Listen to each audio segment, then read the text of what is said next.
Hi guys! Great Samsung morning! I finally got my hands on the Galaxy Z Fold 8. Ito na siya.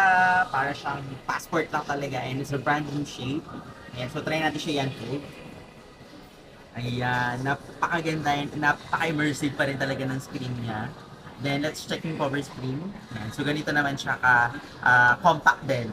Diba? So, it's a brand new shape. Perfect siya for your entertainment needs, especially if nanonood kayo ng mga movies, TV series, or naglalaro kayo on the main screen. So, ano pang inaantay nyo guys? Get yours now at any authorized Samsung stores.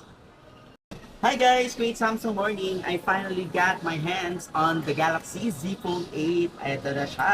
Para siyang passport lang talaga and it's a brand new shape. Ayan, so try natin siya yan po. Ayan, napakaganda yan. Napaka-immersive pa rin talaga ng screen niya.